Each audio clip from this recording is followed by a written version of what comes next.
నరేంద్ర మోడీ పిలుపు. రాముడి విగ్రహ ప్రతిష్టాపన రోజు దీపావళి జరుపుకోవాలని సూచన. అయోధ్యలో ఎయిర్పోర్టు, రైల్వే స్టేషన్ను ప్రారంభించిన సీఎం. 2 అమృత్ భారత్, 6 వందే భారత్ ఎక్స్ప్రెస్ ట్రైన్లు కూడా ఆయన ప్రారంభించారు.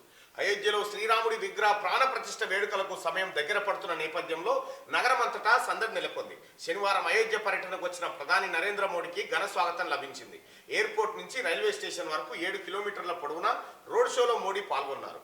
రోడ్డుకు ఇరువైపులా వివిధ రాష్ట్రాల కళాకారులు సాంప్రదాయ నృత్యాలతో ఆయనకు ఆహ్వానం పలికారు. నగరంలో కొత్తగా నిర్మించిన మహర్షి వాల్మీకి ఇంటర్నేషనల్ ఎయిర్పోర్టు, రీడెవలప్ చేసిన అయోధ్య ధామ్ రైల్వే స్టేషన్ను ప్రారంభించారు. 2 అమృత్ భారత్, 6 వందే భారత్ ట్రైన్లను కూడా ఆయన ప్రారంభించారు.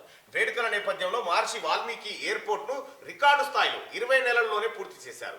అయోధ్య ధామ్ స్టేషన్ను కూడా సకల సవలతులతో తీర్చిదిద్దారు. ఎయిర్పోర్ట్ను ప్రారంభించిన తర్వాత మోడీ మాట్లాడుతూ, జనవరి 22న వేడుకలు జరిగే రోజు దేశంలోని ప్రతి ఇంట శ్రీరామ జ్యోతిని వెలిగించాలని పిలుపునిచ్చారు. అయోధ్యలో రాముడు ఒకప్పుడు టెంట్ కింద నివసించేవాడని, కానీ ఇప్పుడు ఆయనకు పక్కా ఇల్లు సమకూరిందని మోడీ అన్నారు. మోడీ గారు ఇప్పుడు దీన్ని బట్టి ఏంటంటే, రాముడికి నేను వరం ఇచ్చిన, రాముడికి ఇల్లు కట్టించిన, రాముడి సొంత ఇంటికి కలను నెరవేర్చిన విధంగా ప్రధానమంత్రి ఆవాస్ యోజన పథకం ఏం కాదు, ఇది ప్రజా ఆవాస్ యోజన. ఎందుకంటే ప్రజలంతా విరాళాలు సమకూర్చి ఆలయ నిర్మాణానికి పాటుపడ్డారు. సో అందులో మోడీ పాత్ర పెద్ద పాత్రనే.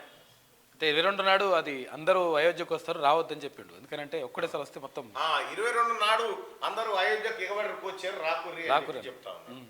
ఇంటికానే చేసుకోరి, ఇంటికానే జ్యోతి వెలిగించుకోరి అని చెప్తున్నాను.